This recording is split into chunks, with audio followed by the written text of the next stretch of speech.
Does your cart look like this when you're preparing for a session with a client? Do you hate seeing stairs when moving to the next location? Do you feel like you are taking too much luggage when you go on vacation? Well, look no further. I'm about to give you the best on location, off-camera flash gear that I got from K&F Concepts. First, I want to speak about these light stands. Now, these light stands are extremely light, right? You would think that that's what they meant when they said light stands, but we know the light stands are for the light. Either way it go, they weigh essentially nothing, okay? Now, I use this with my AD600, but for this video, I really want to keep this into compact, things like that, because most of the time when I go on location, I want to be like as light as possible. I don't want to have to carry an AD600, these big, huge, heavy light stands. I don't want to have to carry any of that. So what I do is I come with my two AD300 Pros, and I have absolutely no problem with that. So I pair that with my Perisnap. Now, if you haven't watched my AD300 or my Perisnap video, I suggest you check it out. It's on the channel. I have the setup right here, actually. So that what you're seeing back there now is an AD300, and you see this long piece right here coming down. That's the Perisnap, because that's how small it packs up, right? So once all you do is you just go like this, boom, and it comes up, turns to a full softbox. Everything on it is perfect after that. But like I said, make sure you check out a couple of my other videos that I have, because I swear by this. You see me use this a lot. If you follow me on Instagram, you see it. Let's go back to the light stand and all of that. So this is exactly what it looks like when I take it on location. Now, the thing about it is I don't want to sit here and tell you about all of the positive things, like the fact that it's extremely light, the fact that I can carry this on both sides of my camera bag without worrying about it not fitting, and just at the most times I don't even need to have my cart with me, right? And that's one thing that I've tried to get away from. Now, sometimes I do bring the cart with me because it's still important to have sandbags. But if you're going to a different state, like I went to New York and I brought this on a plane. I went to Maryland the other week, but I drove there, so that probably wasn't, a big deal. But the New York trip where I flew, it kind of was. So with this light stand, what it gives me the ability to do is let it be extremely portable. It sets up real easy, breaks down real easy, breaks down really, really small.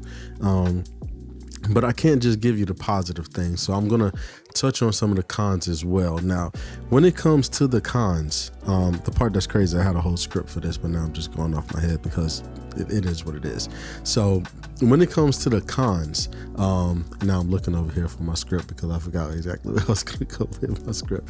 All right, cool. So it's two different versions that they offer. I bought the 2-pack. Now the 2-pack came as the basic, is what they wanted to call it. It was the basic, and it was less than $100, right? Now they have an enhanced version.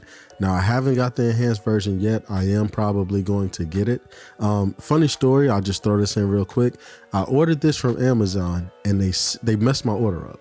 They sent me one of their tripods, and I took the tripod out because I was like, this looks good.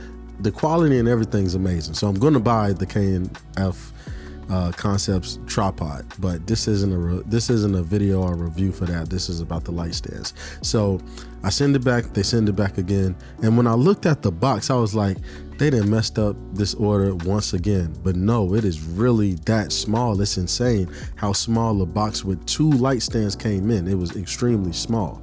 So the enhanced version is, and I have it right here, the enhanced version is 7.2 feet, and the basic version, which is the one that I have, is 6.58 feet. Now that is a con to me, and the reason why I say that is because you want to be able to have your light come down at a 45-degree angle, so like right here and not like right here, you know what I mean? So I could use that little bit of space. If someone's sitting down, that's perfectly fine. If someone's short, that's perfectly fine. But if you run into somebody that's like 6 foot, then you know what I mean? So I would recommend getting the enhanced version if that is something that will be a problem to you. If you're shooting shorter people or people sitting down, then it shouldn't be a problem whatsoever. So that's one problem. Problem number 2 is because it is so short, I have to extend all of these up. Now you already see how narrow it is, and actually I have one right here. So you already see how narrow this is. And look at this. See how small this light stand is? Look at that. Could fit anywhere. And the way that it goes is perfect. It's amazing, right? So the way that you open these, right? Let me just flip this out. The way that you open this is like this. So all you do, and I know it seems like real, like, oh, how would that work? I'm telling you, this thing, if you put something on top, you do not have to worry about it coming back down. This thing is strong. That's one thing I can definitely say is this thing is strong. But when you have it all extended, it starts getting all flimsy and stuff like that. Now, when I took it to New York, I was shooting in the Brooklyn Bridge area.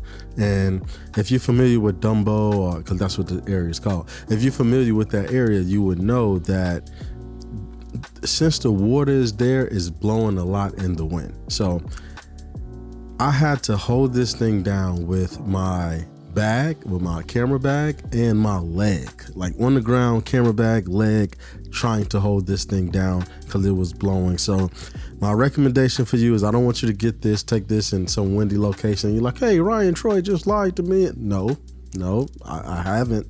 I did not lie to you. Do not take this in the wind. You will not like it, okay? You won't at all. So that is my take on the light stand right there. That's my take on the light stand. Let's move over to the ND filter. Now, the thing about it is, K&F Concept ND filters is what I always use. So they reached out to me wanting to do a collaboration, and they wanted to send me one of their filters. They asked, what filter did I want? Now, I really only use ND filters. I may start tapping in to some other filters, but I bought a new lens that I do all of my recording on. It was the Nikon 28 2.8 lens. So I did not buy an ND filter for that. And I would need that, or I needed that, just so I could start filming outside. If you understand video, you understand why. So I was like, sure, send that on over. And they did. Now, like I said, I have so many other ND filters from them, but this new one that they sent is, in my opinion, it's just way better. And what do I mean by that? Okay, so the ones that I had before, it had these square cases. Didn't care for the square cases, like trying to fit those all in the camera bag.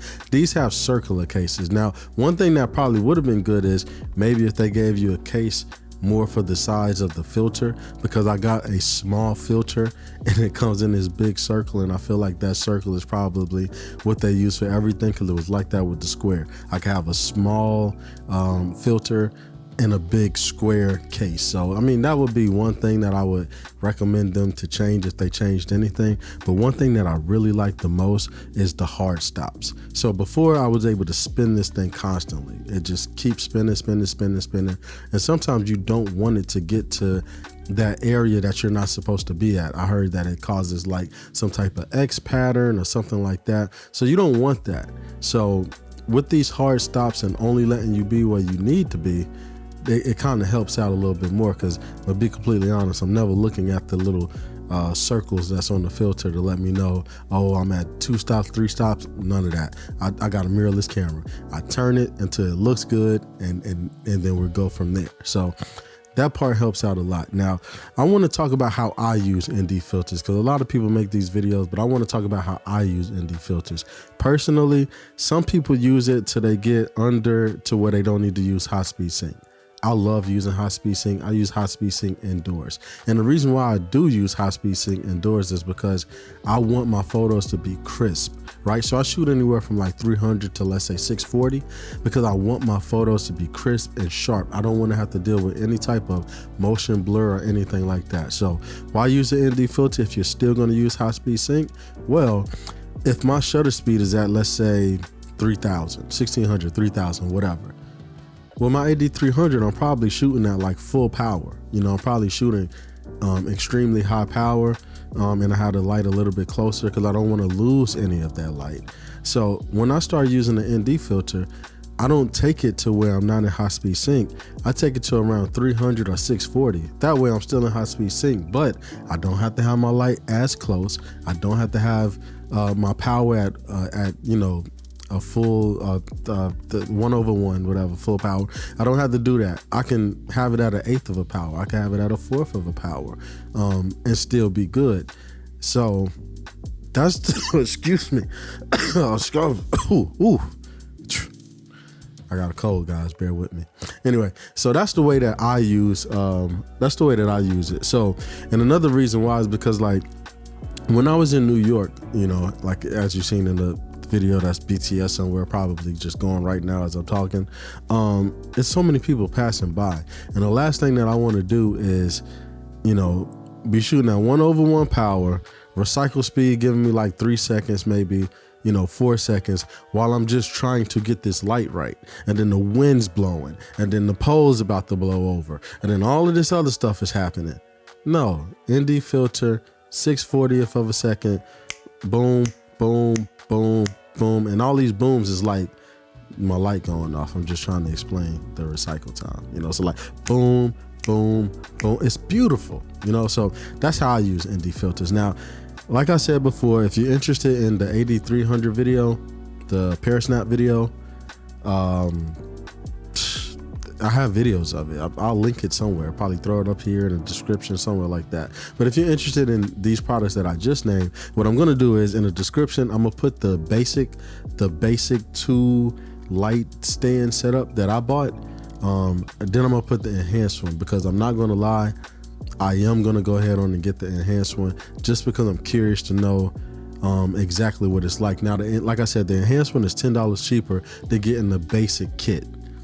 It's beautiful though. Just get the basic kit or get the enhanced, but definitely the basic kit is a good way to go as well. It gives you 2 light stands.